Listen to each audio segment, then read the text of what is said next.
Bonsoir et bienvenue dans ce nouvel épisode de Taisez-vous. Comme d'habitude, je suis accompagnée de Loïc, mon co-animateur. Comment ça va, Loïc ? Ça va. J'ai pris plein de café pour être en forme. On enregistre après le boulot, donc on cherche l'énergie. On cherche l'énergie, exactement. Mais elle va venir petit à petit. Moi, je mets toute mon énergie dans une murder party en ce moment, donc je cherche l'énergie. Ouais. Mais on touche au but pour ça aussi. Exactement. La prochaine fois, promis, je vous parlerai pas de murder party. Mais très content. Ou pas, peut-être que si en fait. Peut-être que ce sera incroyable et du coup je vais en parler pendant 6 mois. Et je vais saouler tout le monde. Ce soir on a la chance de nous recevoir Marine. Comment ça va Marine ? Bonsoir, ça va. Un peu fatiguée aussi. J'ai pas non plus lésiné sur le café cet après-midi, mais ça va. Le cheat code. Ok, donc là on tombe tous à la caféine. On est à Exactement. 2000 volts. Super. Donc Marine Suchet, tu nous fais une thèse en écotoxicologie. C'est ça. Que tu as commencé il y a 2 ans et quelques, parce que tu commences ta 3e année. Tu es au laboratoire EPOC pour environnement océanique et continentaux à l'université de Bordeaux. Et tu es encadré par Jérôme Cachot et Laure Bellec, si Exactement. je ne me trompe pas. Pour commencer, est-ce que tu peux nous dire un peu ce que tu as fait avant de faire ta thèse ? Quel est ton parcours universitaire ou pas universitaire qui t'a mené à faire cette thèse en écotoxicologie ? Ouais, bien sûr. Moi, j'ai un parcours assez classique. Globalement, ça a toujours été à peu près tout droit. Donc, j'ai fait un bac scientifique, bac S à l'époque. Après, j'ai commencé direct à faire des études. Donc, je suis allée en licence de bio. J'ai fait de la bio. À la base, c'est plutôt la santé qui m'intéressait, côté génétique surtout. Mais au cours de ma licence, j'ai commencé à développer un intérêt, un engagement un peu écolo, on va dire. Donc j'ai voulu me spécialiser scientifiquement, professionnellement là-dedans. Donc j'ai un peu abandonné le côté génétique qui me plaisait beaucoup. Mais j'y reviens un petit peu maintenant, donc on pourra en reparler. T'aimais bien trier les drosophiles, c'est ça ? Non, c'était pas la partie qui me plaisait le plus quand même, je t'avoue. C'est mon souvenir de génétique, les petits pois et les drosophiles. Ouais, non, c'est pas tant cet aspect-là. Et après ma licence, je me suis spécialisée en écotoxicologie, donc j'ai fait un master qui s'appelle le master EXE pour écotoxicologie et chimie de l'environnement à l'université de Bordeaux. Donc où on apprend l'écotoxicologie et la chimie de l'environnement. Et ensuite, direct après le master, j'ai enchaîné sur la thèse. Ok. Voilà. Et tu as eu des difficultés pour trouver ta thèse ? C'était un financement qui était déjà prêt ? Tu as postulé ? Tu as fait un concours ? Alors, j'ai pas eu trop de difficultés déjà parce que mon encadrant, Jérôme Cachot, a été très important dans le cadre de mon master aussi, où il donne beaucoup de cours. Donc déjà, je connaissais mon encadrant qui a du coup facilité mon entrée sur cette thèse, on va dire. Le financement pour la partie recherche, donc le financement qui me permet de faire mes expériences, qui me permet de faire mes déplacements, d'acheter mon matériel, tout ça, il avait été acquis l'année avant le début de ma thèse, en 2022. Donc c'est un financement par l'ANSES. Ok. Qui est la question piège. La question piège. C'est l'Agence nationale de l'environnement, sécurité au travail. Un truc comme ça. Potentiellement. Okay. C'est pas dans l'ordre, mais on a les bons. Ouais, c'est quelque chose comme ça. Éventuellement, mettre le bon acronyme plus tard. N'hésitez pas. Et donc ça, le financement avait été acquis. Par contre, le financement qui me permettait d'être payé sur les 3 ans de thèse était à acquérir. Donc à la fin de mon master, j'ai passé un concours auprès de l'école doctorale Sciences et Environnement de l'Université de Bordeaux, que j'ai eu. Donc, félicitations, parce que c'est pas facile à avoir. Non, c'est pas facile, mais après j'avais la chance d'avoir un bon dossier académique, parce que je suis pas mal académique comme personne, donc globalement, avec le dossier que j'avais, c'était envisageable d'avoir cette thèse-là, comme je colle bien aux petites cases dans lesquelles il faut être pour avoir ce concours. Mais après, ça se jouait sur la présentation d'un sujet fictif où tu devais présenter un projet de recherche, non ? Non, moi ce que j'ai dû faire dans le cadre de ce concours-là, alors déjà ça se jouait pas uniquement sur l'oral sur le concours, il y a une partie de la note attribuée qui dépendait de la qualité du dossier, principalement en fait du classement dans la promo. Je vois. Et ensuite, le jour du concours, j'ai dû préparé, enfin avant le concours évidemment, j'ai préparé un oral où je revenais surtout sur mon parcours académique, sur mon stage de Master 2, donc de fin d'études, où là je présentais en fait mon hypothèse, enfin ma problématique, mon hypothèse, mes méthodes, comment j'ai réussi à répondre à la question que je me posais pendant le stage de Master. Et après, évidemment, j'ai dû faire une partie dans cet oral consacrée au projet de thèse. Et donc, pourquoi est-ce que ça m'intéressait ? Pourquoi j'étais une candidate qui était pertinente sur ce sujet-là ? Et quels moyens, méthodes on allait mettre en œuvre pour répondre à la question qu'on se posait. Donc non, il n'y avait pas du tout de sujet fictif. C'était que du concret, soit sur ce que j'avais fait avant, soit sur ce que je projetais de faire dans la thèse. Donc je suppose qu'il n'y a que notre école doctorale qui fait ça. Oui, ça dépend des écoles doctorales. Ça doit être dépendant de l'école doctorale, je suppose qu'il n'y a que la note qui fait ça. Ok, parce que nous, on ne pouvait pas présenter un sujet... En biologie, c'est un oral qui est quasiment uniquement consacré à un projet de recherche fictif. En gros, 10 jours avant, il t'envoie des sujets potentiels. C'est même pas toi qui choisis ton sujet en plus. Non. Ce que j'allais dire, à la limite, c'est un moyen de montrer que tu peux t'impliquer sur un sujet qui t'intéresse. Tu peux choisir. Ça ne t'intéresse en gros, pas. tu as une liste de plein de sujets, mais comme tu es mélangé genre avec immunologie, neurosciences, machin, un truc bidule, tu as plein de sujets différents. Et tu en as genre 2-3 par discipline, on va dire. Et toi, tu choisis un de ces sujets et tu te dis, je veux faire une thèse sur ce sujet. Et c'est des sujets hyper vagues. Ok, mais tu tombes quand même sur un sujet de ta discipline ou genre en neuro, tu peux tomber sur un sujet d'immuno. tu choisis. Dans la liste, tu choisis. Ouais, tu choisis toi-même. C'est-à-dire que si jamais tu es en neurosciences, mais qu'il y a un sujet imagerie, du master imagerie qui te plaît, tu peux te lancer sur le master imagerie, tu vois. Sur le sujet d'imagerie. Après, c'est peu conseillé parce que du coup, en face, ils vont t'éclater.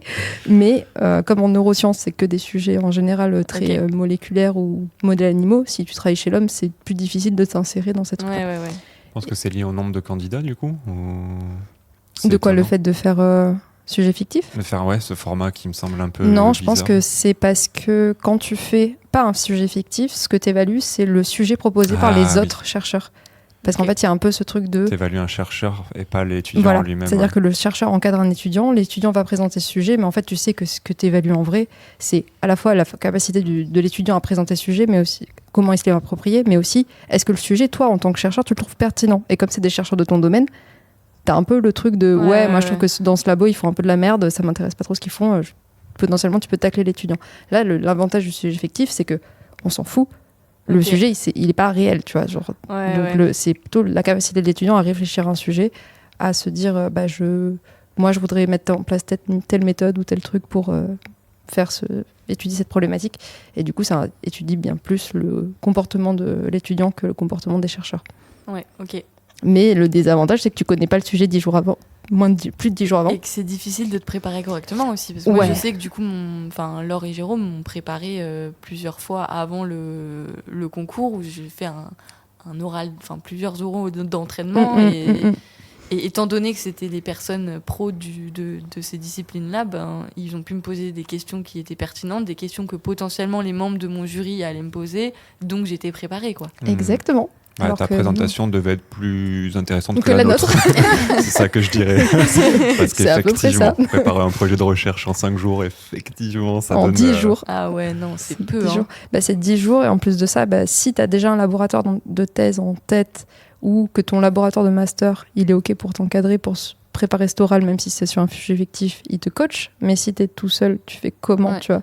Parce que potentiellement, tu peux être tout seul, genre tu sais pas encore quel labo t'attends d'avoir, c'était la bourse, et si t'as la bourse, tu choisis un labo. Si t'as pas encore le labo ni de sujet précis, tu peux être complètement largué pour faire ce sujet. Ouais, mais j'ai l'impression que nous, c'est rare. Je connais personne, en tout cas, qui a présenté un sujet de thèse sans avoir de labo attitré.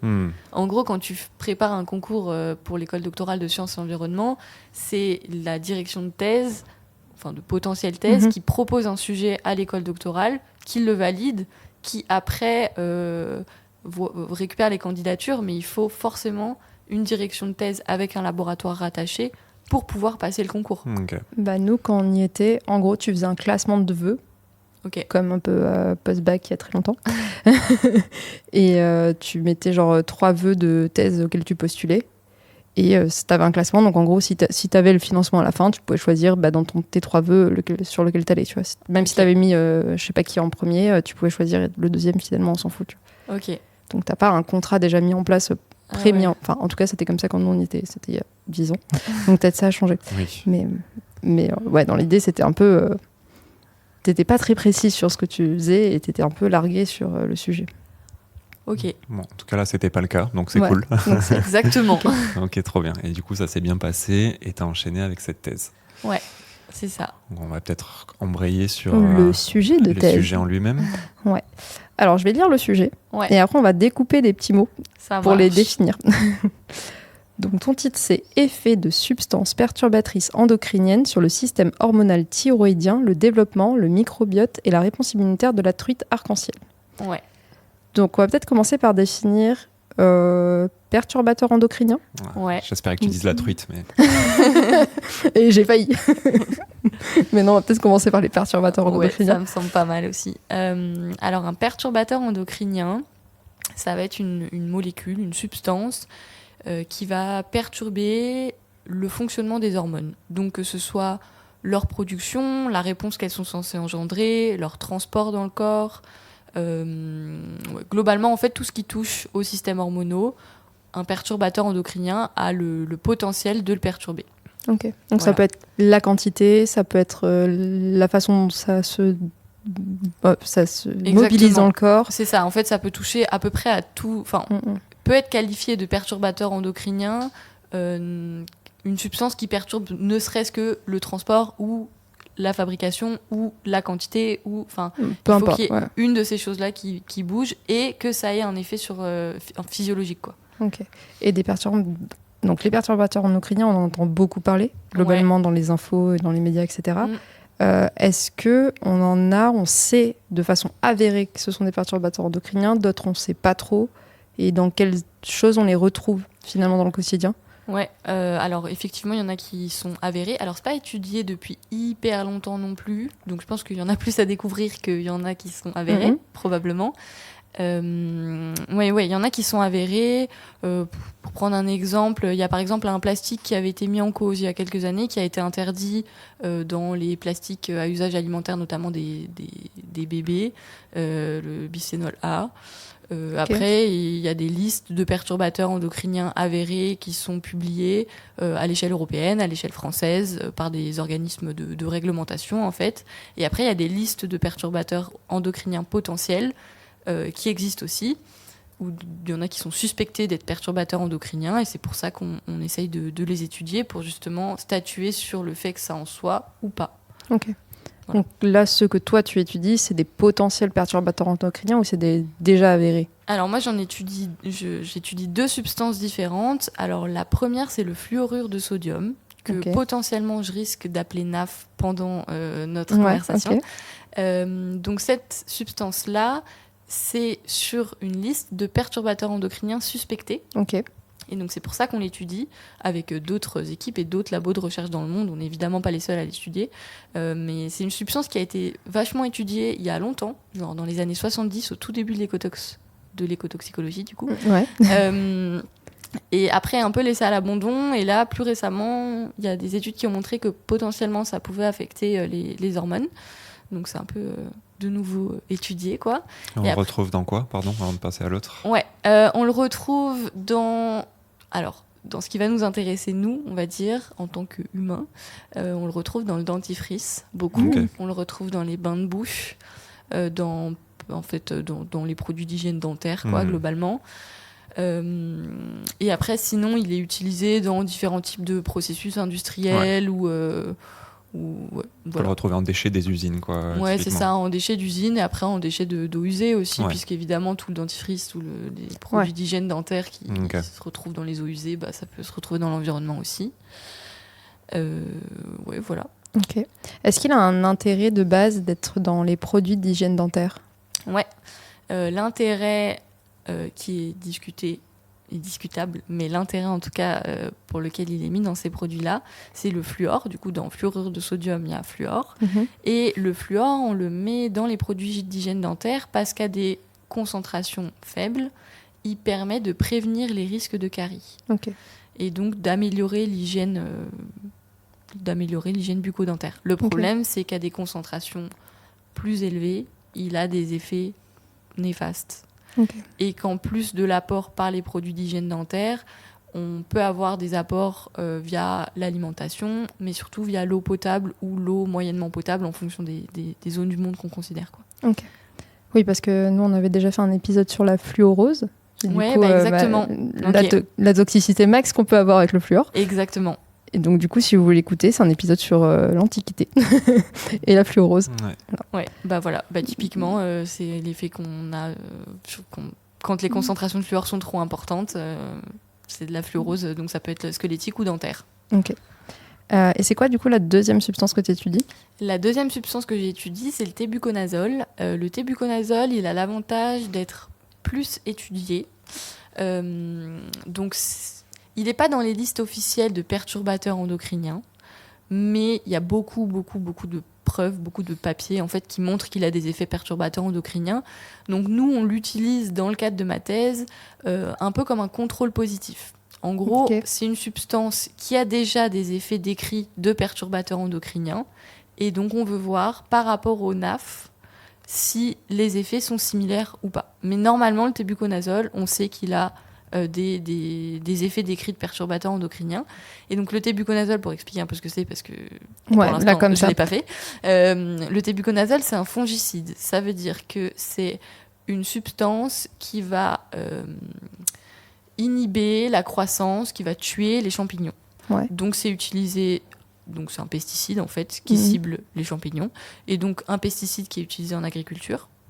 Et qui est aussi utilisé en tant que biocide. Donc ça veut dire qu'il est par exemple ajouté à des formulations de peinture pour les bâtiments, de produits de préservation du bois. Et donc en fait, tout ça, ça va permettre, quand c'est utilisé, de prévenir la dégradation des surfaces de bâtiments, de coques de bateaux en bois. Ouais, pour éviter d'avoir des taches marron dans ces pièces mal aérées, etc. Ouais, alors après, je ne conseillerais pas d'appliquer du tébuconazole dans tes pièces avec des traces de champignons, mais... Le truc, c'est que si on l'utilise déjà dans l'agriculture, ça donne à réfléchir, quoi. Mais... Oui, c'est ça. C'est un des plus utilisés en plus à l'échelle mondiale, un des plus retrouvés dans les cours d'eau. C'est vraiment un des fongicides les plus utilisés très largement. Ok. Bon, pas de politique ici, mais on a quand même un avis là-dessus. On peut faire de la politique. Moi, j'ai aucun problème. Aussi, on peut. Si, clairement.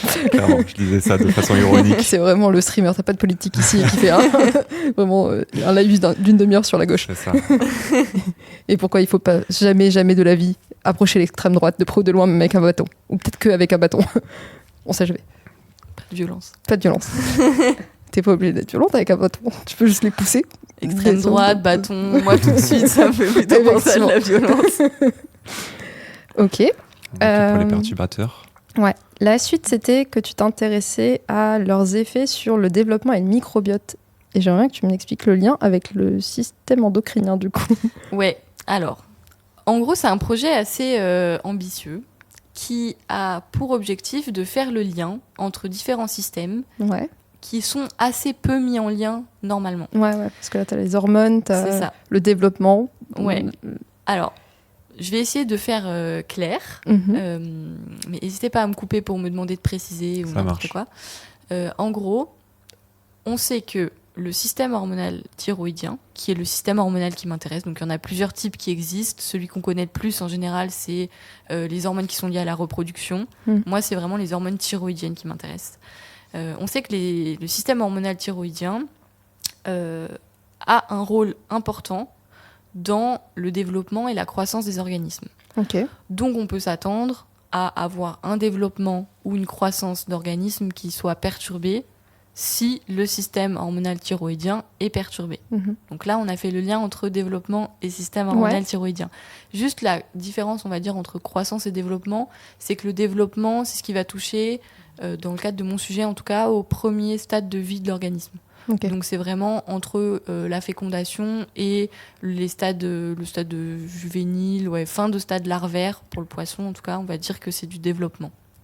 Ça correspondra à l'enfance, quoi, en gros. Ouais, c'est ça, on peut dire ça comme ça. Ouais. Et la croissance, c'est ce qui va être après, parce qu'à l'inverse de nous, les poissons continuent de grandir tout au long de leur vie, donc on peut parler de croissance. Voilà. Donc, on a fait le lien entre développement système hormonal thyroïdien. Maintenant, on sait aussi qu'il y a des liens qui existent entre le système hormonal thyroïdien et le système immunitaire. Okay. Donc là, pour l'instant, c'est un peu à l'état embryonnaire en termes de recherche. Donc c'est le tout début, mais on sait qu'il y a des liens qui existent entre les deux. On sait évidemment que le système immunitaire se met en place dans les organismes au moment du développement. Et donc fatalement, si le développement est impacté par le système hormonal thyroïdien, ça impacte aussi la mise en place du système immunitaire. Okay. Et pour finir sur le microbiote, on sait que le microbiote joue un rôle à la fois dans le développement et la croissance parce qu'il a un rôle dans l'assimilation des nutriments, aussi au niveau intestinal. On sait qu'il a un rôle dans la mise en place du système immunitaire parce qu'on a des bonnes bactéries dans nos microbiotes qui vont nous permettre de nous défendre contre les mauvaises bactéries, par exemple. Et donc, fatalement, le microbiote est lié au système immunitaire. Et donc, on essaye de mettre toutes ces choses un petit peu en lien et de voir comment la perturbation par les substances que j'étudie impacte les différents systèmes indépendamment, mais aussi comment est-ce que ça va se rejoindre, peut-être. On ne sait pas encore, mais comment ça va se rejoindre si ça se rejoint. Ok. Peut-être hypothèse, ou parce que j'ai une autre question sur avant la... Moi, je pense juste pour résumer la pensée, est-ce qu'on peut dire du coup que toi, tu agis au niveau de la thyroïde via des perturbateurs endocriniens pour évaluer leur effet à la fois sur le système immunitaire et il me manque le dernier pan, et le développement et le microbiote. Tu agis là-dessus ou pas spécialement? Pas tout à fait, parce qu'en fait, on n'est pas sûr. Enfin, au début de ma thèse, en tout cas, on n'était pas sûr si ça agissait ou pas sur le système hormonal thyroïdien. Ok. Mais quelque chose qui est important et que je ne vous ai pas dit. Alors, je vous l'ai dit pour le tébuconazole. Le tébuconazole, c'est un fongicide qui cible les champignons. Dans le microbiote, il n'y a pas que des bactéries, il y a aussi des champignons. Ah oui, d'accord. Donc, on peut s'attendre à avoir une perturbation du microbiote par le tébuconazole. Et le fluorure de sodium, il a un effet antibactérien. Et c'est notamment pour ça qu'il peut avoir un intérêt dans les produits d'hygiène dentaire. Donc en fait, il y a des petites preuves qui existent sur le fait que les substances qui m'intéressent touchent le microbiote, le système immunitaire, le système hormonal thyroïdien. Donc l'idée, on va dire, de ma thèse, c'est d'étayer ce qui a déjà été fait, mais en utilisant un autre modèle, éventuellement d'autres méthodes, donc avec une approche un peu différente pour étayer ce qui a déjà été fait, mais aussi de mettre les différentes choses, les différents systèmes en lien. Ok. Donc tu n'agis pas qu'à un seul niveau, potentiellement tu agis à quasiment ça, tous les niveaux. Non, c'est ça, pas du tout, quoi. exactement. Ça marche. Avant de passer à tout ce qui est méthode et tout, est-ce que... donc toi, tu étudies la truite arc-en-ciel. Ouais. Pourquoi tu as choisi cet organisme en particulier? Je vais toucher à table, je me fais gronder. Pourquoi tu as choisi cet organisme en particulier? Et est-ce que c'est intéressant d'étudier cet organisme pour extrapoler potentiellement à ce qui peut se passer chez l'homme? Alors, grande question. Ça fait deux questions. Je fais toujours des multiples questions. Je vais commencer par pourquoi est-ce que j'ai choisi cet organisme. Alors, c'est un organisme qui est intéressant à plusieurs échelles. La première échelle, c'est que c'est un organisme qu'on peut considérer comme modèle en écotoxicologie, qui est étudié depuis assez longtemps. Il y a beaucoup de données qui existent, ce qui permet dans la recherche de faire des comparaisons. Comme il y a pas mal d'études qui ont été faites, on peut comparer avec ce qui a déjà été fait pour voir si on a un peu les mêmes tendances, pas les mêmes tendances, les mêmes types de résultats ou pas. Donc ça, c'est une première réponse. La deuxième réponse, c'est que c'est un organisme d'eau douce. Et nous, on s'intéresse à des polluants qui sont beaucoup retrouvés dans les eaux de surface, donc les rivières, les lacs. Donc on voulait choisir en tout cas un organisme d'eau douce pour un aspect de représentativité environnementale en fait. Un troisième aspect qu'on peut nommer, qui n'est pas celui qui m'intéresse le plus, mais il faut le nommer quand même, c'est que c'est une des espèces les plus utilisées en aquaculture. Ok. C'est quoi l'aquaculture? Ah oui, pour l'élevage. Pour de la consommation humaine. Ok. Non, c'est parce que j'aime pas la truite, c'est pour ça que ça me parle pas. C'est pour ça que j'y pense pas au fait que ça se mange. Oui, mais moi je mange pas de poisson. Donc, voilà. mais ça fait partie des arguments de pourquoi on utilise ce modèle. Et donc c'est intéressant parce que la croissance du poisson est très bien décrite, parce qu'il y a beaucoup d'études qui s'intéressent à comment le poisson grandit et grossit pour qu'on puisse le manger le plus vite possible. Et qu'on puisse mettre dans le moins de mètres carrés possible en lui donnant le moins à manger possible. Exactement. Et on peut se dire que potentiellement, si des polluants se retrouvent dans les systèmes d'élevage et impactent la truite, c'est important de le savoir. Oui, ça c'est sûr. Voilà. Donc là, est-ce que j'ai fait le tour de pourquoi on l'utilise ? C'est joli. Non, c'est pas joli. C'est un poisson. Je sais pas, ça peut être un. De toute façon, t'écris pas ça dans ta thèse. Tu le mets dans ton. Après, il y a écrit arc-en-ciel dans les remerciements. Tu dis merci à la truite arc-en-ciel d'être si jolie. Exactement. Non, elle a des beaux reflets, on va dire, mais je sais pas si c'est un argument scientifique. Écoute, les gens feront leur avis sur la truite. Ils étaient passionnés de truite, on ne sait pas. Oui. Ah oui, il y a un autre aspect qui est important, mais qui va peut-être paraître un peu flou, c'est que le génome de la truite est séquencé et disponible. On connaît les constituants de l'ADN de la truite, ce qui nous permet de faciliter certains aspects et la mise en place de certaines méthodes quand on étudie les effets des polluants sur cet organisme-là. Et donc tu reviens bien à de la génétique. Et donc je reviens bien à de la génétique, exactement. Ok. Et du coup, pour la deuxième partie de la question, est-ce que c'est extrapolable d'une certaine façon à l'homme, ce que tu trouves, ou ce que les études qui ont été faites sur la truite ? Ouais, alors ça dépend. Ça dépend. Globalement, moi, je suis plutôt de la team, je me mouille pas trop là-dessus, parce que c'est quand même très différent une truite et un humain. Je vais rien apprendre à personne en disant ça, mais je vois pas pourquoi. Voilà. Je connais beaucoup de truites. Donc en fait, ça dépend surtout de l'aspect qui nous intéresse. Sur l'aspect développement, pas tellement retranscrit. Pas tellement... Retranscriptible. Pas vraiment comparable. Ouais. Je me suis pas mouillée. Ouais, pas vraiment comparable. Sur l'aspect microbiote, moyennement comparable. On va dire que le microbiote intestinal, il peut y avoir quelques similarités qui existent. On n'a pas non plus des régimes alimentaires radicalement opposés à la truite, quoi. Par contre, je m'intéresse aussi au microbiote des branchies et du mucus de la peau de la truite, enfin des écailles, du mucus épidermique de la truite, donc pas très comparable. Là, non pas plus. trop comparable. Par contre, on va dire qu'en termes de système immunitaire, il y a pas mal de choses qui peuvent l'être, parce qu'il y a des parties du système immunitaire qui sont assez conservées dans le vivant, c'est-à-dire qui n'ont pas forcément évolué radicalement entre la truite et l'humain. Et pareil pour le système hormonal thyroïdien. Le système hormonal thyroïdien et globalement les systèmes hormonaux des animaux sont assez conservés dans le règne animal, donc ça veut dire qu'il n'y a pas forcément de différence radicale. Ok, donc c'est un bon modèle en gros. Donc ça peut être un modèle. Après, il faut toujours faire extrêmement attention quand on extrapole. Oui. Mais on va dire que sur la partie système hormonal thyroïdien et sur certaines parties du système immunitaire, on peut essayer de faire des liens et émettre des hypothèses, en tout cas. Ok. Très bien. Du coup, si on switch un peu sur ton hypothèse de travail, donc je pense qu'on a quand même bien défriché le terrain, mais on peut quand même revenir là-dessus. C'est quoi exactement la question que tu t'es posée ? Quelles sont les interactions précises qui t'ont intéressé quand tu t'es lancé dans la thèse ? Ouais. Alors, la première question que je me suis posée, pour partir de très large, c'est est-ce que le fluorure de sodium et le tébuconazole sont effectivement des perturbateurs endocriniens thyroïdiens, au moins pour la truite arc-en-ciel, puisque c'est ce modèle-là que j'étudie. Donc ça, c'est vraiment la question de base. Ensuite, les questions que je me pose, c'est plutôt sur l'interaction entre les systèmes. Donc ça veut dire, est-ce que on peut mettre en lien, par exemple, des perturbations du développement avec des perturbations hormonales ? Est-ce qu'on peut mettre en lien des perturbations hormonales avec des perturbations du microbiote, avec des perturbations du système immunitaire ? Donc ça, on va dire que c'est un peu mes hypothèses de travail, quoi.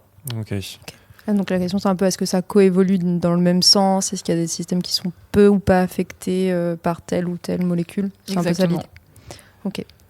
Et du coup, pour faire ça, qu'est-ce que tu fais ? Est-ce que tu as du terrain extérieur, des trucs en labo, des deux ? Alors moi, je fais que du labo. J'ai pas du tout fait de terrain. C'est vraiment que du labo. T'as pas élevé des truites ? J'ai élevé des truites en labo. Okay. Alors déjà, on est en collaboration avec le laboratoire de l'ANSES dont on reviendra sur l'acronyme de nouveau, qui est sur le site de Plouzané, donc juste à côté de Brest, et qui est en fait un site qui a un élevage de truites arc-en-ciel, donc qui nous permet de faire ces expériences-là. Donc comment ça s'est déroulé ? Au tout début de ma thèse, donc au bout d'un mois de thèse, je suis allée à l'ANSES et avec les équipes sur place, on a lancé la manip. C'est-à-dire qu'on a fait une reproduction artificielle de truites arc-en-ciel en récupérant des gamètes mâles et des gamètes femelles. On a du coup engendré la fécondation. On a réparti nos individus, du coup nos œufs, dans différents aquariums. Et dans ces aquariums-là, on a rajouté nos polluants, donc à différentes concentrations. Donc en fait, on avait différentes conditions expérimentales et on a rajouté donc nos polluants dans ces aquariums-là. Et ensuite, on a exposé du coup depuis quelques jours après la fécondation et pendant plusieurs mois les poissons pour regarder ce qui se passait. Donc ça, c'est pour la méthode très large, on va dire. Donc je sais pas à quel point vous voulez que je rentre dans le détail ou si vous me posez des questions au fur et à mesure. Je pense que pour l'instant ce niveau de détail c'est cool parce qu'au moins on comprend bien ce qui se passe. Il te fallait beaucoup de population par aquarium pour avoir une puissance statistique ou... Je sais pas, ça fait combien d'œufs on a pris plusieurs truites, donc on a eu beaucoup d'œufs. Au tout début de la manip, on était à plusieurs milliers d'individus. Ah ouais, ok. Plusieurs milliers, peut-être que j'exagère un peu, mais plus de 1000 en tout cas. Okay. Ouais. C'est de suite plus pratique que quand tu fais des souris où il y avait une portée de 10, c'était la bombe à 10. Des humains. C'est ça. Non, mais sur les humains, on fait rarement de l'exposition. Ça, on est d'accord. Mais quand tu commences à travailler avec des sujets humains, bon, tu en as 20, t'es content, quoi. Oui, c'est ça. Là, t'en as 1000. Elle en a 1000. Exactement. En fait, l'avantage, je sais pas si c'est un avantage. La truite, du coup, c'est un vertébré. Donc, l'utilisation de la truite pour des expériences en laboratoire est soumise à réglementation. Il faut que les expériences soient validées par un comité d'éthique. Mais, et c'est là le petit plot twist, c'est que c'est visiblement considéré comme un vertébré seulement à la fin du stade larvaire. C'est-à-dire que entre le stade embryonnaire, donc l'œuf qui a seulement quelques heures, et la fin du stade larvaire, c'est-à-dire le moment où la larve va pouvoir commencer à s'alimenter de façon autonome et ne plus dépendre de la réserve énergétique maternelle plutôt, dont elle a disposé.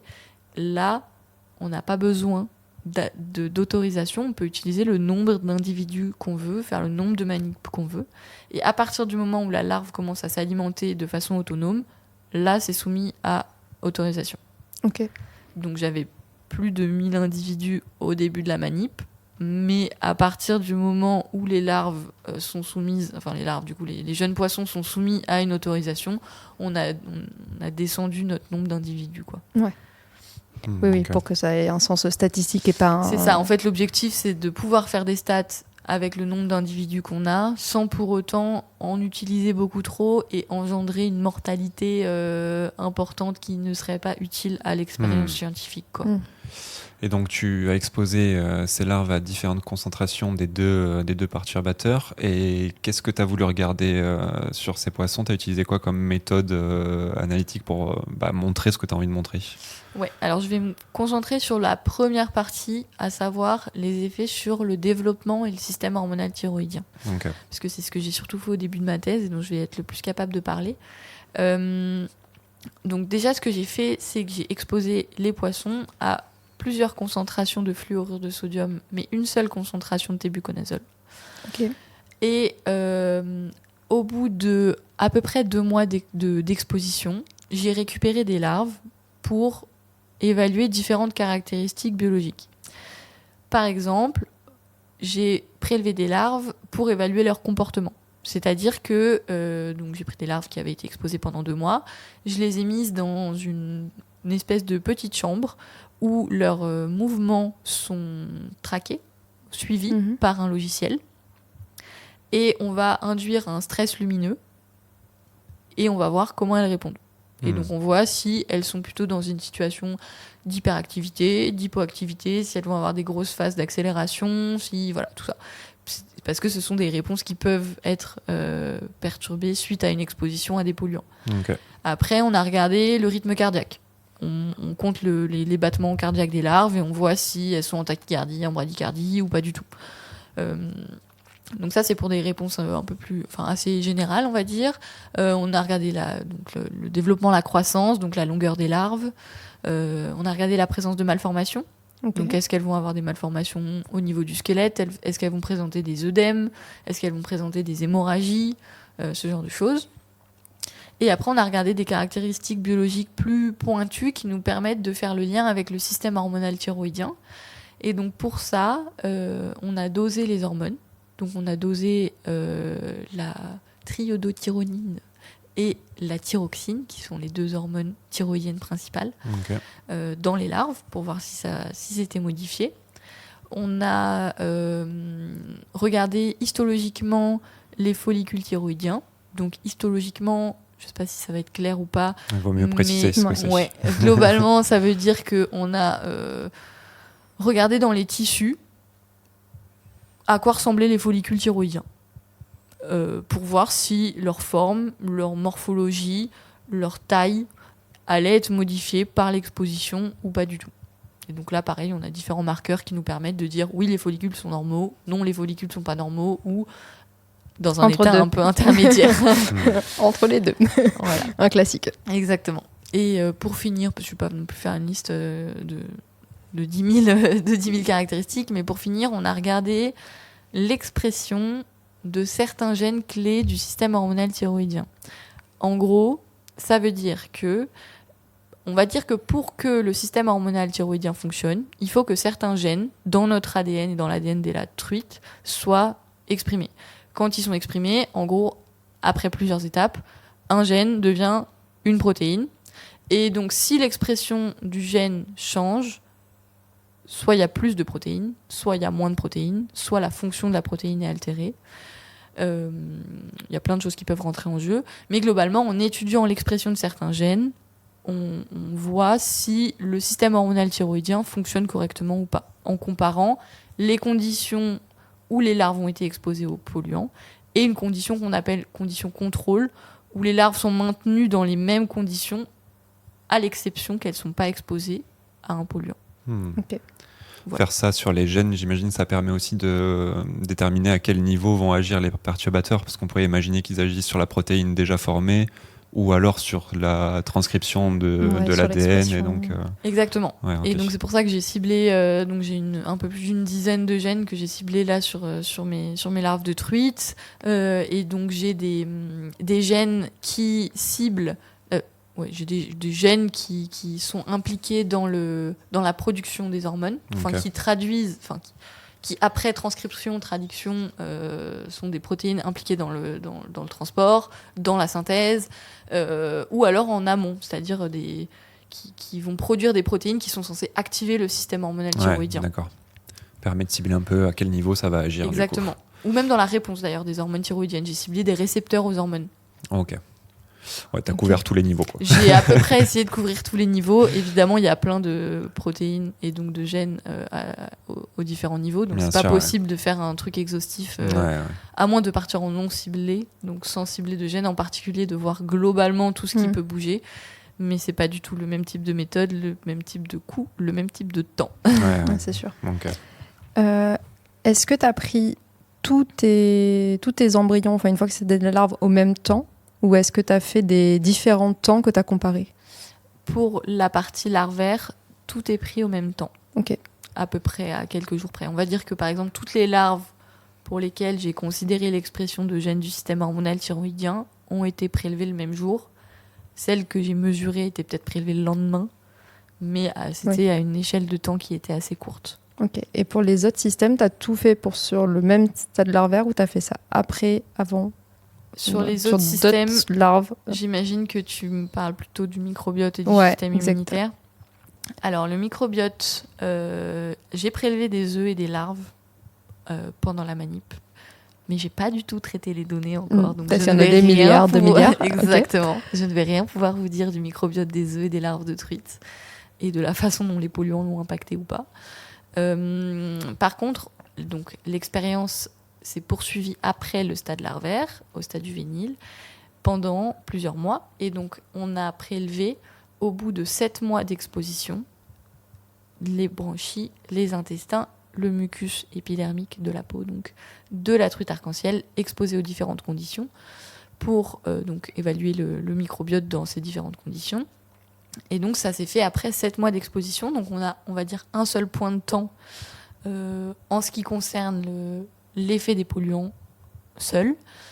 Après, ce qu'on a fait, au bout de 7 mois d'exposition, c'est qu'on a arrêté l'exposition aux polluants et on a exposé les poissons à un virus. Le virus de la nécrose hématopoïétique infectieuse. Sympa ça. Je dirais quand il y a une nécrose dans le monde. Il fait stresser. Virus, ça va aller très bien. Hématopoïétique sans, je suppose. Ouais, c'est ça. Donc un virus pas ouf pour la truite qui, en fonction des souches, on va dire, je sais pas si on peut dire souche pour un virus, mais en fonction des souches, va impacter plus ou moins la mortalité. Mais globalement, on est sur... en général, entre 30 et 70% de mortalité. Enfin, voilà. Okay. C'est un virus pas ouf, quoi. Sympa. Donc, nous, on avait choisi une souche qui permettait de ne pas tuer toute notre population. Et l'idée, ça a été d'exposer les poissons à ce virus après qu'ils aient été exposés pendant plusieurs mois aux polluants, justement pour faire le lien avec le système immunitaire. Pour voir si la réponse immunitaire, elle était efficace ou est-ce que c'était... C'est ça. En fait, donc là, il y avait un peu deux hypothèses de travail. Tout le monde n'avait pas la même hypothèse.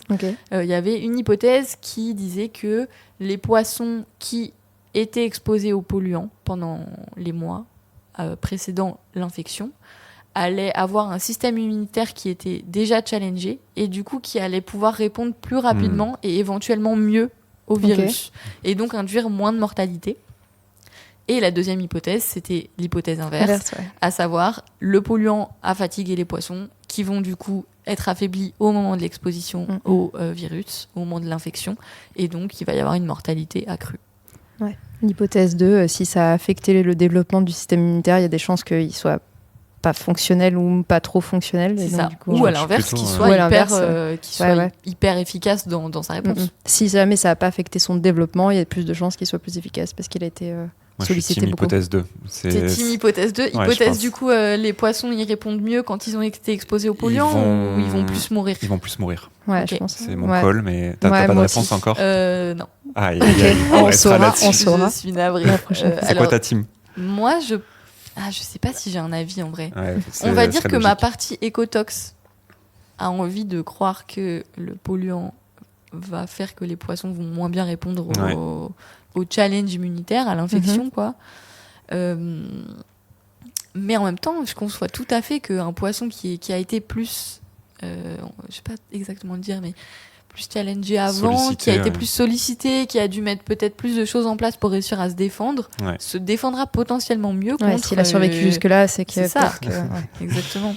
Et vis-à-vis de ça, j'ai une question. Pourquoi vous les soumettez à un virus au lieu de faire un dosage d'anticorps ou des choses comme ça pour voir l'évolution ou alors vous l'avez peut-être fait, mais du système immunitaire? Est-ce que c'est pas plus simple d'aller chercher quels sont les taux d'anticorps, de globules blancs, je sais pas, de différents marqueurs du système et passer par le virus et un taux de mortalité En fait, c'est complémentaire. En gros, on a différents paramètres du système immunitaire qui ont été mesurés. Alors ça, c'est quand même plutôt du côté de l'ANSES qui l'ont fait, donc je vais pas pouvoir vous en dire beaucoup. Mais il y a des paramètres immunitaires qui ont été vérifiés à différents points de temps sur cette expérience.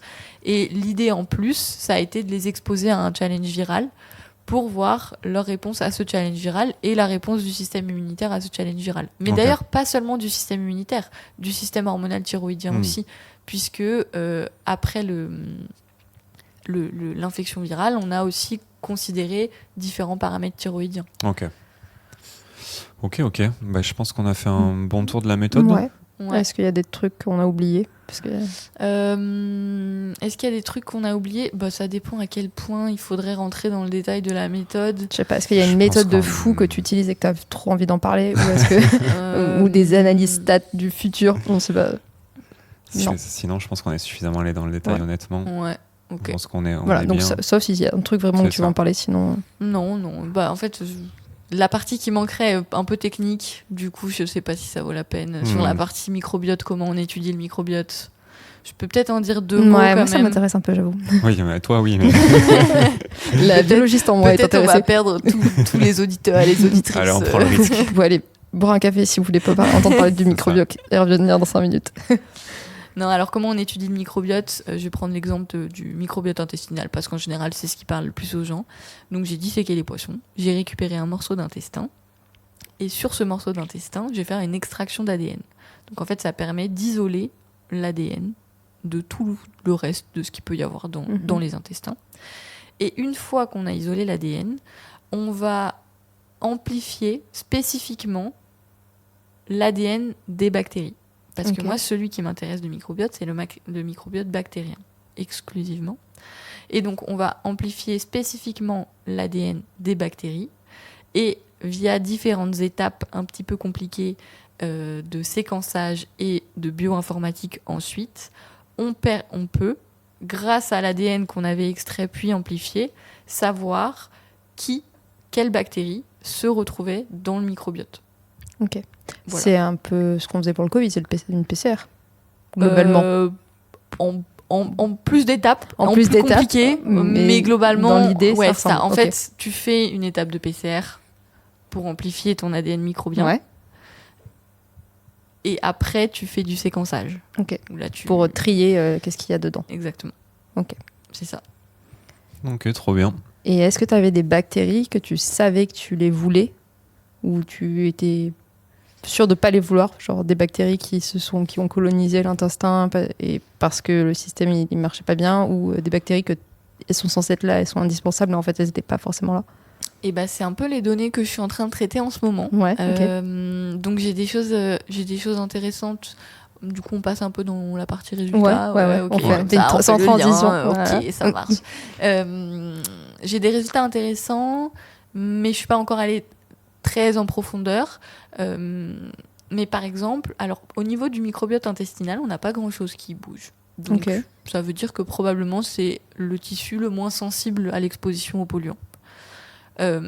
Pour mes polluants en tout cas. Oui.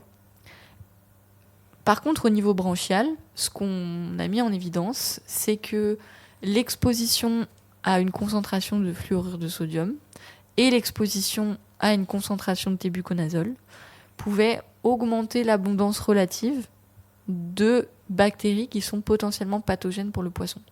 Ça veut dire que probablement on déséquilibre le microbiote et ça favorise l'installation de bactéries pas ouf. Ouais. Voilà. Okay. Après, nos poissons n'étaient pas malades en soi, donc ça veut pas dire, enfin à ce moment-là en tout cas, parce que c'était avant l'infection. Avant d'être exposés au virus, ils allaient très très bien. Exactement. Enfin, plutôt bien. Donc on peut pas dire que... Enfin, on va dire que le lien de causalité est à établir, mais en tout cas, on a une augmentation de l'abondance de bactéries potentiellement pathogènes. Donc c'est quelque chose qui avait déjà été décrit, qu'une exposition aux polluants peut impacter le microbiote et favoriser l'implantation de bactéries pathogènes. Je vais pas révolutionner la science en montrant ça, mais c'est intéressant quand même. Ok. Voilà. Okay. Du coup, en passant sur les résultats, moi, la première réponse à laquelle je pensais répondre, c'est est-ce que c'était bien des perturbateurs endocriniens ? Parce que ça gâche un peu tout si c'est pas le cas. Donc, on est d'accord qu'ils avaient un effet. Ouais, ils ont un effet perturbateur endocrinien qui n'est pas le même en fonction du stade de vie qu'on considère. Okay. Au stade larvaire, de façon assez intéressante, j'ai pas montré de différence dans les concentrations d'hormones. Donc, si on s'arrête à ça, on peut se dire finalement, c'est peut-être pas un perturbateur endocrinien. Ouais. Mais il y a plusieurs choses à considérer. Déjà, il faut savoir que les larves, elles ont, au moment où elles éclosent, ce qu'on appelle un sac vitellin. Donc, je sais pas si vous avez déjà des gens qui vous ont parlé un peu de tout ça ici, mais... Nous, biologie, ça va. Oui, vous, biologie, j'imagine que ça va. Mais dans le podcast, pas tant. Dans le podcast, non, ça me dit rien. En gros, c'est un peu comme si... la poule, au moment où elle éclot, elle garde une petite réserve de jaune d'œuf. Voilà. Okay. Et quand la larve de poisson elle éclot, elle a un espèce de petit bidou qui est son sac vitellin et qui est la réserve nutritionnelle d'origine maternelle, qui lui permet en fait de se nourrir parce que la bouche de la larve ne s'ouvre que après 3 à 4 semaines après l'éclosion, quoi. Okay. Ah oui. Donc voilà. Vraiment un truc pas fini qui éclot et exactement. Exactement, on est sur cette stratégie-là de reproduction. Et donc moi, au moment où j'ai dosé mes hormones thyroïdiennes, les larves avaient encore un sac vitellin qui était assez important. Et donc mon hypothèse à l'issue de ces dosages, c'est que probablement qu'on a une réserve maternelle d'hormones thyroïdiennes qui est encore prédominante au moment où j'ai fait mes dosages et qui du coup masquerait les éventuelles modifications au niveau de la production endogène, donc par la larve d'hormones thyroïdiennes.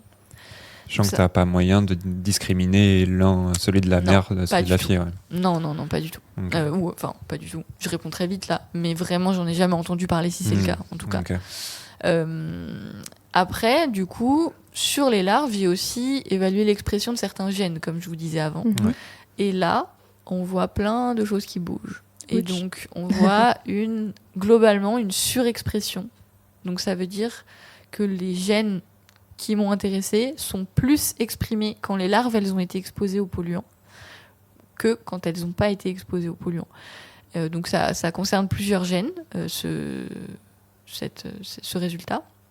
Et donc globalement, ça tend à indiquer une suractivation du système hormonal thyroïdien chez les larves qui ont été exposées, mais qui ne se voit pas encore dans les larves en termes de concentration d'hormones. Ok. Sachant que c'est pas parce que ça s'active plus que c'est une bonne chose, quoi. Il faut quand même le repréciser ça. Ah oui, non, exactement. Globalement, je sais pas chez l'humain quel parallèle on pourrait faire, mais globalement, un parallèle qui est pas si mal, c'est le syndrome des ovaires polykystiques. Peut-être que ça parlera un petit peu, mais alors il y a probablement plein d'autres causes que les hormones. Je ne suis pas spécialiste de cette maladie, mais globalement, chez les femmes XX, on peut voir que celles qui ont plus de testostérone, qui produisent plus de testostérone, elles développent une maladie qui s'appelle le syndrome des ovaires polykystiques et qui peut mettre à mal leur capacité de reproduction. Donc c'est pas parce qu'il y a plus de quelque chose que c'est positif. Ouais, ça crée des déséquilibres de toute façon. C'est ça, une surexposition, une surexcitation du système, typiquement le cœur. Oui, c'est ça. Tachycardie, pas ouf. Mais l'inverse, pas ouf non plus en fait. Oui, exactement. En général, il y a une homéostasie à un moment où c'est bien, et au-dessus, en dessous, c'est chiant. C'est une question de balance. Je pense que son résultat, il est aussi assez significatif dans notre capacité à déterminer est-ce qu'un composé est perturbateur endocrinien ou pas, puisqu'on se rend compte que en plus, ça va dépendre à quel stade. Si tu montres qu'à un stade, tu vas choper des indicateurs qui n'ont pas bougé, et tu reviens une semaine plus tard, c'est le cas, c'est un enfer pour pouvoir faire une vraie classification de ces composés-là, quoi. Exactement. Surtout que là, les résultats dont je viens de vous parler, c'est-à-dire les hormones et l'expression des gènes, ne permettent pas en soi de dire que c'est un perturbateur endocrinien. Parce que c'est pas parce que ça bouge que ça a un effet néfaste sur l'organisme. Ouais. Et donc là, c'est pour ça que j'ai intégré d'autres paramètres pour voir s'il y avait des effets néfastes sur l'organisme. Mais l'autre problème, c'est que donc, je vois des effets néfastes sur l'organisme, mais est-ce que ces effets néfastes dépendent uniquement de l'exposition aux polluants ou est-ce que c'est propre à un lien avec le système thyroïdien ? Et ça, c'est un lien de causalité que je ne peux pas établir. Est-ce que tu as vu des différences en fonction des concentrations sur l'exposition de tes gènes ? Parce que tu as testé plusieurs concentrations pour... Ouais, j'ai vu des différences. Donc sur les larves, j'ai testé 5 concentrations de fluorure de sodium. Je ne vais pas parler du tébuconazole pour les larves. J'ai testé donc 5 concentrations de fluorure de sodium et les gènes bougeaient aux 2 concentrations les plus élevées. Okay. Donc on va dire que c'est quand même bon signe parce que ce n'est pas aux concentrations les plus faibles qu'on a un effet. En revanche, c'est des concentrations qui ne sont pas aberrantes. C'est-à-dire qu'elles sont rarement retrouvées dans l'environnement, mais elles peuvent être retrouvées dans l'environnement. C'est pas des concentrations hyper élevées pour être sûr de montrer quelque chose, quoi. Oui, c'est pas comme quand ils testent la crème solaire et qu'ils mettent une couche comme as. Exactement. Et que personne n'a jamais mis 10 cm de crème solaire sur sa peau avant de s'exposer au soleil. C'est ça. C'est quand même environnementalement pertinent. Ok. Sachant que, alors du coup j'aurais dû poser cette question bien plus tôt, mais l'effet des perturbateurs endocriniens, il est concentration dépendant dans tous les cas, parce que je sais qu'il y a des aspects toxiques de certains composés qui dépendent pas tellement de la concentration, on peut dire à partir du moment où ils sont là, ça peut être problématique. Eux, c'est dépendant de la concentration ? Comment répondre simplement ? Alors, en général, les polluants ont un effet dose dépendant. C'est-à-dire qu'on a en général une toxicité qui augmente quand la concentration augmente. Des fois, il y a un seuil au-delà duquel ça devient toxique, mais en général, ça augmente avec la concentration. La toxicité augmente avec la concentration. Pour les perturbateurs endocriniens, ce qui est plus généralement décrit, c'est l'inverse. Okay. C'est-à-dire qu'en général, on peut observer des effets perturbateurs endocriniens à des concentrations qui sont très faibles, et ces effets peuvent disparaître à des concentrations plus élevées. Okay. Donc, c'est des substances qui sont un peu compliquées à étudier. Oui, ça rajoute la complexité. Ouais. Exactement. Et c'est parce que ça a un effet plateau ou ça fait plus du tout d'effet? Ça dépend des polluants, ça dépend de... Ça dépend du jour. Je ne peux pas répondre par oui, pardon. Ok, bon, intéressant en tout cas, ça on rajoute une petite couche de complexité. Ouais. Est-ce que toi c'est ce que tu as pu observer avec tes concentrations du coup, ou pas tant, ça avait plutôt l'air concentration dépendant? Et si on peut encore rajouter une couche de complexité, c'est que ça dépend du critère biologique que je considère. Okay. Sur l'expression des gènes, c'est les 2 plus fortes concentrations qui montrent des effets. Par contre, sur le rythme cardiaque, j'ai un effet dès la plus faible concentration que je teste. J'ai une tachycardie de mes larves exposées à des faibles concentrations. Sur les malformations, j'ai une augmentation dès les plus faibles concentrations, mais qui est dose dépendante. Ça veut dire que globalement, ça suit ce qu'on peut attendre en général d'un polluant. Oui. Donc en fait, ça dépend complètement du critère qu'on considère. Ouais, d'accord. Ok. Et du coup, tu disais que tu avais comparé, que tu avais utilisé la deuxième substance comme contrôle positif. Ouais. Est-ce que les résultats que tu as trouvés sur le fluorure de sodium, c'est des résultats qui sont similaires à certaines doses ou pas du tout similaires à ce que tu trouves avec l'autre polluant? En vrai, si ça vous dérange pas, on va pas rentrer dans ce truc-là, parce que le tébuconazole, ça a été la galère sur mes larves. Du coup, je l'ai enlevé de mon papier. Ok, donc d'accord, contrôle positif. Ça reste une information intéressante, quoi qu'il en soit, parce que c'est vrai que... Mais la comparaison aurait été cool à faire, mais elle peut pas être faite sur les résultats dont je viens de vous parler, là, sur les larves, en tout cas. Mais on peut rebondir sur le fait que quand tu te lances dans un projet de test, tu as souvent énormément d'aspects que tu vas vouloir étudier avec beaucoup de techniques et plein de choses que tu prévois. Et ensuite, il y a le monde réel. Exactement ça. Et souvent des résultats qui sont pas exploitables ou tu n'as juste pas du tout le temps d'aller explorer cette hypothèse-là. On en a discuté récemment. Exactement. En fait, des fois, les manipes, elles foirent. Et là, souvent, elles foirent beaucoup plus qu'elles ne réussissent. Hein. Ça, c'est quand même important à dire aussi, c'est clair. Non, mais le tébuconazole, ça a été galère parce qu'on a eu des incertitudes sur la concentration à laquelle on les avait exposés. Donc on a préféré ne pas exploiter les résultats sans être, étant donné qu'on ne pouvait pas être sûr exactement des conditions d'exposition. Voilà. Donc on a exploité les résultats pour plus tard, les poissons qui ont été exposés plus âgés, on va dire. Au stade de vie plus lointain, mais pas sur la partie larvaire.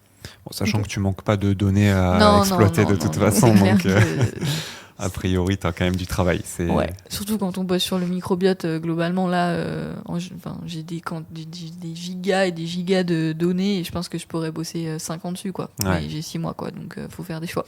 C'est clair. Force à toi. Ouais. Du coup, est-ce qu'on a fait le tour des résultats que tu as déjà pour le moment ou est-ce qu'il y a d'autres choses que tu as trouvées qu'on n'a pas encore commentées? Je peux revenir un tout petit peu sur les larves parce que j'ai rapidement parlé des malformations. Ouais. Donc, j'ai vu des malformations squelettiques et en fait, ce qui est intéressant, c'est de faire le lien avec la fluorose. Il est probable en fait que ce qu'on observe et qui n'a pas été observé encore chez le poisson forcément, c'est qu'à des fortes concentrations de NAF, on voit une fluorose squelettique chez les poissons aussi. Voilà. Donc, ça, c'est un résultat qui me paraît assez intéressant quand même. De mémoire, ça faisait des trous dans les os ou un truc comme ça? En fait, ça fait pas exactement des trous. Le processus, en gros, ça remplace dans les os et sur l'émail des dents. C'est pour ça qu'on observe les mêmes effets au niveau dentaire et au niveau du squelette. Le fluor, donc la partie fluor du fluorure de sodium, va venir remplacer des ions dans la structure de l'émail des dents et des os, ce qui va changer leurs propriétés physiques et donc qui va les rendre en général plus plus dur, on va dire. Ouais. Plus dense. Ouais, exactement, plus dense. Dense, okay. c'est le bon mot, je pense. Okay. Mais ça fait pas tant des trous. Ok, j'avais une image en tête, mais c'est peut-être moi quand j'avais cherché des trucs. C'est un film d'horreur qu'on a regardé récemment qui n'a rien à voir. Non, mais je sais pas. En plus, c'est de l'époque où on l'avait enregistré, donc. C'est pas grave. Mais c'est pas grave. Je rechercherai mes petites photos de fluorose. Ok. Donc là, il te reste 1 an de thèse. Ouais. Est-ce que tu sais déjà, après ta thèse, ce que tu as envie de faire ? Dans l'idée, moi, ça me chaufferait bien de continuer dans la recherche. Okay. Donc, j'aimerais bien faire un postdoc. Ouais. J'aimerais bien partir à l'étranger. J'aimerais bien aller dans un labo, dans un pays où je pourrais parler anglais. Parce que, en tant qu'apprentie chercheuse, je suis amenée à lire des documents en anglais, à parler anglais régulièrement. Et je le parle, mais je pense que je peux le perfectionner largement. Donc, ouais, j'aimerais bien faire un postdoc. Donc, mais je sais pas encore exactement sur quel aspect j'ai envie de me spécialiser. Parce que dans ma thèse, je travaille sur des perturbateurs endocriniens, sur un modèle poisson, sur le développement et sur le microbiote. Principalement, on va dire que si je dois donner 4 mots-clés, je pense que ce seraient ces 4 mots-clés-là. Donc ça fait 4 parties dans lesquelles je peux me spécialiser par la suite. Je peux faire du développement sur d'autres types d'organismes. Je peux travailler sur autre chose que des perturbateurs endocriniens. Je peux travailler sur le microbiote du ver de terre à la place du microbiote de la truite. Donc, voilà. Ouais, ça te laisse... Du coup, j'allais te dire, est-ce que tu as ciblé... T'as peut-être en tête des labos qui pourraient t'intéresser, mais en fait, avec ces 4 paramètres, tu peux aller dans... Je peux aller dans partout sur la planète. Beaucoup d'endroits et beaucoup de labos. Ouais. Okay. Donc non, j'ai pas vraiment de laboratoire précis en tête. Il y a des personnes que j'admire et que je me dis que potentiellement j'aimerais bien travailler avec à un moment dans ma vie. Mais c'est pas... Ouais, pas fixé pour moi. Non, pas du tout. Ok. Et la thèse en elle-même, est-ce que tu considères que c'est une bonne expérience ? Est-ce que tu aimes bien l'ambiance de ta thèse, l'encadrement, tout ça ? Ouais, je pense que pour ma part, en tout cas, c'est une très bonne expérience. Évidemment, mais comme dans tout type de travail, il y a des moments moins fun, il y a des moments plus stressants. Typiquement, quand tu sais pas quelle concentration t'as mis dans ta manip. Exactement. Et que tu dois mettre la moitié. Ça, c'est un moment stressant. Super moment. Je suis sous pression. Donc, ouais, évidemment, il y a des moments qui sont plus cool, il y a des moments qui sont moins cool. Mais globalement, je considère que je passe une thèse qui est chouette. Je passe une thèse où je suis bien encadrée. Par bien encadrée, j'entends que je peux poser des questions quand j'en ai. Mais on n'est pas sur mon dos à vérifier tous les jours, tout le temps, ce que je veux faire. J'ai beaucoup d'autonomie, donc on me laisse guider ma thèse et on me réoriente et on me met des barrières un petit peu pour être sûr que je me perde pas, quoi. Mais ouais, j'ai un bon encadrement de thèse. Trop bien. Je passe un bon moment. Ça fait plaisir. Ouais. Et le labo dans lequel je bosse est cool aussi. En fait, déjà, je travaille à la station marine d'Arcachon. Station marine qui est un vieux bâtiment en vrai, pas de première jeunesse, mais qui est sur le front de mer à Arcachon. Donc il y a un cadre de travail qui est aussi trop cool. Tu peux sortir manger sur la plage en été, tu peux te baigner entre midi et 2. Enfin, il y a pire comme ambiance, quoi. Ouais, c'est clair. Et l'équipe est cool aussi. Ouais, l'équipe est cool. Est-ce que tu as des recos de restaurants à Arcachon pour les gens qui passent l'été ? Ah, très peu. Ouais, non. Non. Ok. Bon, juste la plage, aller à la plage. Juste la plage, ouais. Ok. Et aller faire un tour de grande roue parce qu'elle a l'air si vide tout le temps, cette grande roue. C'est triste. Une classique grande roue, je pense que celle de la place des Quinconces, elle est vide aussi. Hein. Ouais, c'est ça. Elle est montée vraiment pile devant le labo. Toutes les vacances scolaires, elle tourne à vide toutes les vacances scolaires. C'est terrible. Je crois que je vois où il est en plus le labo de... Il n'est pas genre juste avant la grande jetée, là, juste sur une rue, là. Ouais, on est déjà passé devant. Ouais. C'est ça. Ok, trop bien. On a fait un bon petit tour. Ouais. Est-ce qu'on se ferait des recommandations culturelles avant de se quitter ? Est-ce que tu as une recommandation à nous faire ? J'en ai plusieurs, même. Allez, envoie tout ce que tu as. La première, très en lien avec mon sujet de recherche au sens large, avec l'écotoxicologie en fait. C'est un livre qui a été publié par Rachel Carlson dans les années 1960, et en fait qui a été une des premières à faire le lien, donc qui est biologiste de formation, et qui a été une des premières à faire le lien entre, on va dire, l'effondrement de la biodiversité et les pesticides. Voilà. On sent pas. Donc en fait, c'est clairement une pionnière de l'écotoxicologie. Elle a contribué à la formation de pas mal d'agences de contrôle, notamment l'USEPA, donc pour Agence de protection environnementale aux États-Unis, qui potentiellement n'existe plus d'ailleurs. Ouais, ce que j'allais dire, ça a sûrement fermé, ça normalement sous Trump. C'est ça, pas sûr que ça existe encore, mais en tout cas, elle a contribué à fonder ce genre d'agence, à fonder la discipline qu'est l'écotoxicologie. Et en fait, ce livre s'appelle Silent Spring, donc le printemps silencieux, puisqu'elle s'intéresse en fait au fait qu'on n'entende plus ou moins les oiseaux au printemps à cause des pesticides. Voilà. Donc ça, ils n'ont plus rien à manger, donc.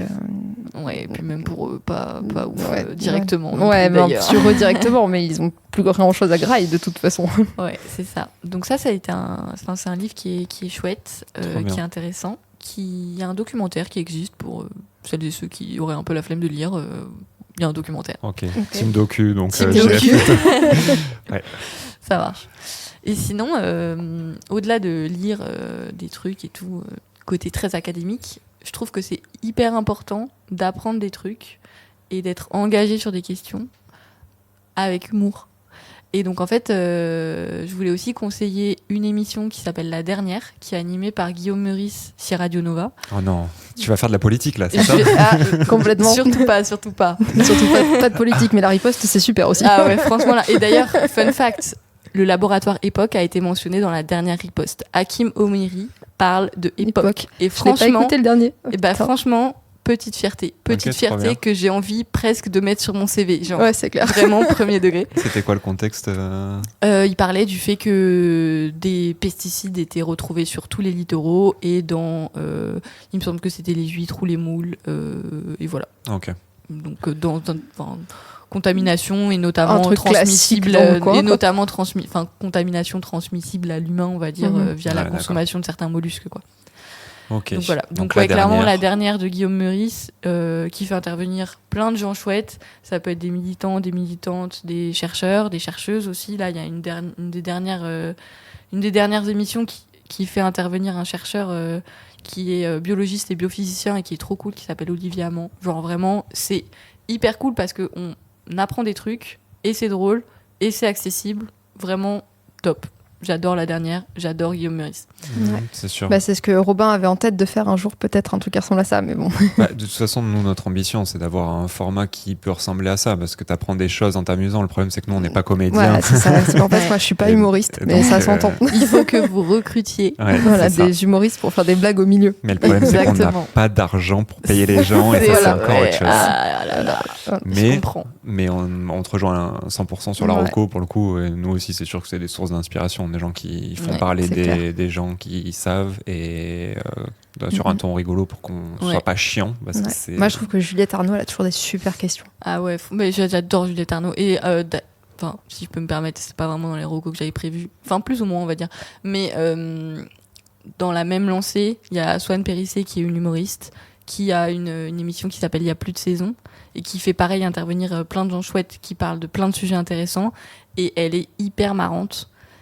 Et les personnes avec qui elle discute sont hyper intéressantes. Donc ça fait un savant mélange de plein de trucs chouettes. Et d'ailleurs, ma dernière reco, c'était son spectacle, d'ailleurs, à elle, Swan Périssé, puisque c'est une féministe, une écolo, et qui lit toutes ces thématiques, qui parle de militantisme, et toujours avec beaucoup d'humour.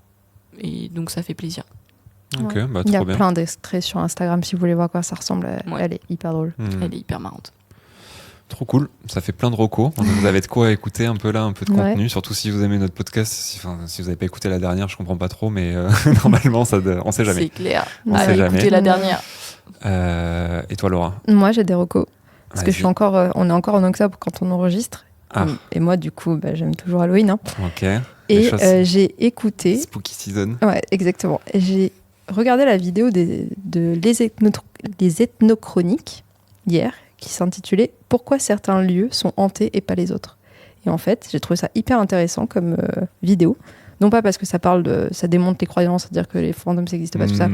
Non, mais en plus, c'est même pas ça l'approche, c'est une approche anthropologique. C'est la question de pourquoi est-ce qu'au cours des millénaires, les fantômes, croire en la réincarnation, croire en fait que les fantômes peuvent rester, certains peuvent rester bloqués ici, machin et tout. Ouais. C'est quoi l'intérêt de ça ? Pourquoi est-ce que les gens y croient ça ? Et qu'est-ce que ça nous apprend comme société et quel impact ça a, le fait que les gens qui croient ça, quand ils pensent être exposés à un événement, comment ça les impacte eux et comment ils font par rapport à ça. Et elle parle de différentes cultures et de comment ça influence ce genre de choses. Et la vidéo, elle est super. Ok, trop bien. Voilà. C'est une youtubeuse, du coup ? Ouais, les ethnochroniques, que j'arrive pas à prononcer, mais qui avait été reco à la base par Manon Bril, et c'est comme ça que je l'avais connue. Et voilà, par le cercle des youtubeuses vulgarisation classique. Et en fait, elle fait plein de vidéos d'anthropologie.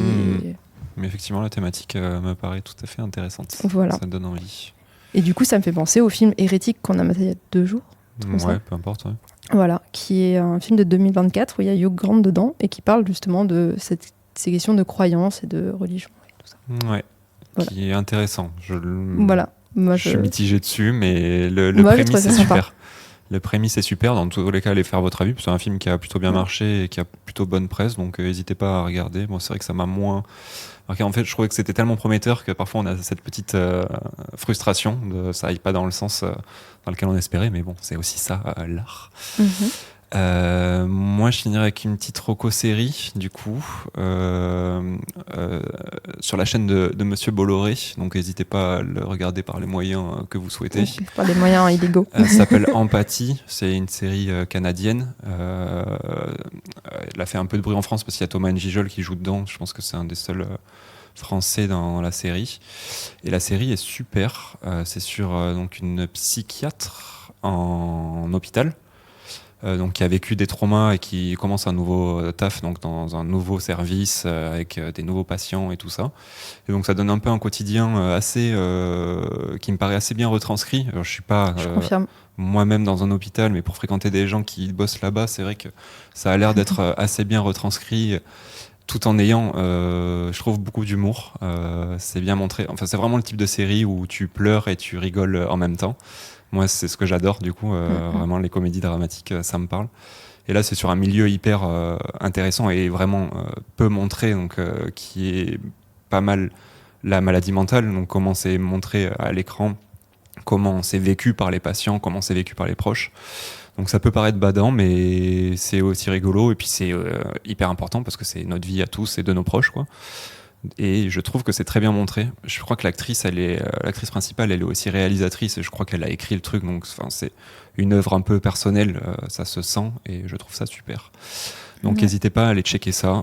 Je sais, c'est sur Canal, donc trouvez un moyen de ne pas donner d'argent à Bolloré. Voilà, débrouillez-vous, ça se trouve. Ouais. Et pour rajouter par rapport à ça, je trouve pour ma part que ça, donc le contexte, c'est que c'est un hôpital, c'est un service fermé, donc les gens ils sont hospitalisés pour des pathologies et la plupart d'entre eux ils ont surtout des psychoses et en fait je trouve que ça retranscrit quand même bien les critères diagnostiques de la psychose. Moi qui ai beaucoup travaillé sur les addictions et il y a beaucoup de pans avec plein d'autres troubles psy, justement je trouve que c'est une des rares œuvres où je trouve que c'est bien retranscrit ce que ça peut être la maladie mentale et comment se comportent vraiment les patients en fait quand ils ont ces troubles. Et du coup, je conseille cette série rien que pour ça. Mais c'est aussi rigolo, c'est pas juste du bad parce que si tu le vois comme ça... c'est pas que du bad parce que en fait on a une image un peu biaisée je pense de ce que c'est un trouble et du coup ça montre pas toute la diversité qu'il y a dans la psychose. C'est-à-dire qu'il peut y avoir énormément de différences entre le syndrome de persécution, les idées délirantes et ça peut prendre énormément de formes et du coup d'un patient à l'autre, il peut y avoir énormément de choses différentes qui se passent. Et surtout, tu peux le montrer de différentes manières. Enfin, je veux dire, c'est ça qui peut être intéressant. Et je trouve que du coup, c'est bien fait dans cette série. Trop cool. Bah écoutez, trop chouette. Je pense qu'on a quand même pas mal de recos. On a bien parlé. Ça va faire un bel épisode. Je suis très content. Ouais. Merci beaucoup d'être venu et d'avoir participé en tout cas. Bah, merci à vous. J'espère que ça t'a plu. Très chouette. Très chouette. Sinon, vous, tout ce que vous avez à faire, c'est partager et liker cet épisode à fond, venir sur notre petit Patreon et lâcher plein d'argent si vous en avez. Si vous n'en avez pas, c'est pas grave. Un petit like, en tout cas, c'est cool. ne le donnez pas à Bolloré. Non, c'est ça. Si vous devez choisir, télécharger illégalement Empathie, n'hésitez pas. Mettez de l'argent sur Patreon. À partager. Si vous voulez passer ou vous connaissez quelqu'un qui a envie de passer dans le podcast, n'hésitez pas à nous contacter aussi sur Instagram, sur Discord. On est dispo sur à peu près toutes les plateformes. Donc, nous, c'est avec plaisir, peu importe le sujet. On part du principe qu'on peut parler de n'importe quel sujet, c'est un peu le but. Et puis voilà. Ouais. On est bien. On s'est tout dit. Hein. Très bien. Et bien dans ce cas, on se retrouve dans le prochain épisode. Salut. Bonsoir.